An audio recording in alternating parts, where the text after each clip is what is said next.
एक बीवी जिसने अपने प्यार के लिए पति की जान ली, जिसने पति को न सिर्फ दर्दनाक मौत दी बल्कि उसकी लाश को भी ऐसे ठिकाने लगाया जिसे कोई सोच नहीं सकता। इतना ही नहीं, पति को मौत देने के बाद वो बड़े आराम से अपने बॉयफ्रेंड के साथ जिंदगी बिता रही थी। उस बीवी ने पति की लाश सीवर टैंक में डालकर बड़े मजे और सुकून से बॉयफ्रेंड के साथ हफ्तों तक वो आराम से सोती रही। उसे लग रहा था कि उसके हाथों पर लगे पति के खून के धब्बे किसी को दिखेंगे नहीं, मगर गुनहगार का यही ओवर कॉन्फिडेंस उसे ले डूबता है। नमस्कार, मेरा नाम है मोहम्मद आसिम और आप देख रहे हैं क्राइम तक। दूसरे शख्स के साथ बीवी के अवैध संबंध का विरोध करना एक पति को इस कदर भारी पड़ गया कि उसे जिंदगी से अपनी हाथ धोना पड़ा।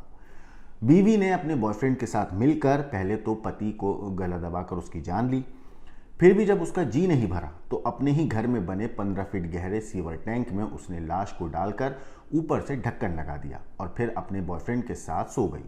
लेकिन टैंक में दिनों दिन बदबू उठते देख बाकी किराएदारों ने टैंक का ढक्कन खोला तो उसमें एक सड़ी गली लाश देखकर उनके होश उड़ गए। घटना राजस्थान में जयपुर के करधानी इलाके की है, जहां 7 मई को देर शाम सरना डूंगर में जान मोहम्मद नाम के एक व्यक्ति की लाश उसी के घर में बने सीवरेज टैंक में मिली। पुलिस पर करधनी थाना मौके पर पुलिस जो पहुंची वहां पे करधनी थाने की और शव को अस्पताल की मॉर्चरी में रखवाया गया। वहीं मरहूम की पत्नी शाहजहां खातून ने थाने में अज्ञात लोगों के खिलाफ हत्या का मामला दर्ज करवाया। जब पुलिस ने जांच पड़ताल शुरू करी तो शाहजहां खातून ने बताया कि उसके पति 2 मई को नौकरी के लिए उदयपुर बोलकर निकले थे, लेकिन इसके बाद उनका कोई कॉल नहीं लगा। पत्नी के इस तर्क के बाद पुलिस को उस पर थोड़ा सा शक हुआ तो सामने आया भी एक चौंकाने वाला सच। वो ये कि अक्सर पति पत्नी के बीच झगड़ा होता था और जब पुलिस को झगड़े की वजह पता चली तो उन्होंने मरहूम की पत्नी शाहजहां खातून से सख्ती से पूछताछ करी। तब कहीं जाकर इस पूरे राज से पर्दा उठा और पर्दा उठते हुए प्रेमी धर्मेंद्र के साथ मिलकर पति जान मोहम्मद की हत्या का जो महिला है शाहजहां खातून, उसने कबूल कर लिया। जयपुर पश्चिमी पुलिस उपायुक्त अमित कुमार ने इस पूरे मामले पर बताया कि आरोपी महिला शाहजहां खातून के धर्मेंद्र पासवान के साथ अवैध संबंध थे और जब पति मृतक जान मोहम्मद को भनक लगी तो उसने इसका विरोध किया। इसके बाद पति और पत्नी के बीच अक्सर झगड़ा होने लगा। यही नहीं, शाहजहां खातून अपने बॉयफ्रेंड धर्मेंद्र के साथ शादी भी करना चाहती थी, लेकिन उसका पति उसके आड़े आ रहा था। ऐसे में 2 मई की रात जब पति जान मोहम्मद घर आया तो शराब के नशे का फायदा उठाते हुए बीवी ने पहले दुपट्टे से पति के हाथ पैर बांध दिए और फिर बॉयफ्रेंड के साथ मिलकर मुंह को तकिए से दबाया और फिर मौत देने के लिए गला दबा दिया। इसके बाद देर रात ही अंधेरे में लाश को ठिकाने लगाते हुए उन्होंने सीवर टैंक में लाश डालकर ऊपर से ढक्कन लगा दिया और लाश वहीं छुपा दी। पुलिस ने हत्या करने वाली शाहजहां खातून और उसके बॉयफ्रेंड धर्मेंद्र को गिरफ्तार कर लिया है। आरोपी महिला के 2 बच्चे भी हैं, लेकिन फिर भी उसका उत्तर प्रदेश के धर्मेंद्र पासवान से 1 साल से अवैध संबंध था और पिछले कई महीनों से महिला अपने बॉयफ्रेंड के साथ मिलकर पति को रास्ते से हटाने की प्लानिंग कर रही थी। इस पूरे मामले पर पुलिस का क्या कहना है, एक बार आप सुनिए। सर, करधनी थाना इलाके में एक युवक का ब्लाइंड मर्डर का मामला सामने आया था, जिसमें पत्नी नहीं प्रेमी के साथ मिलकर पति की हत्या की है। आप लोगों ने इस केस को सुलझाया। किस तरह से वारदात की गई थी, क्यों की गई थी और कैसे ये वारदात का ब्लाइंड मर्डर का पर्दाफाश हुआ?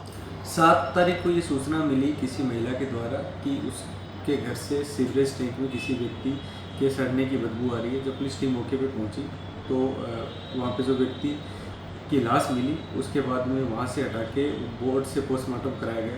जब इस तथ्य पे आगे अनुसंधान आरंभ किया गया तो ये सामने आया कि जो पीड़ित था, जिसकी हत्या की गई, उसकी पत्नी का किसी व्यक्ति से संबंध था। उस बात को लेकर उसमें आपस में तनातनी रहती थी।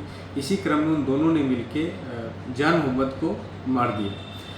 ये तथ्य भी सामने आया कि जब से पति घर से नहीं था, 2 तारीख के आसपास से, तब से लेकर उन्होंने लगातार थाने में कोई सूचना भी नहीं दी। पुलिस के पास में एक संदेह का पर्याप्त आधार था कि लगातार 5 दिन तक कोई व्यक्ति घर से गायब है और पत्नी किसी तरह की कोई सूचना पुलिस को नहीं दे रही है। पड़ोसियों द्वारा जब उस व्यक्ति को सीवरेज टैंक में बदबू आने पे देखा गया और जब उसकी पत्नी को ये बात बताई गई तो आपस में उन्होंने उनको भी डराने की कोशिश की।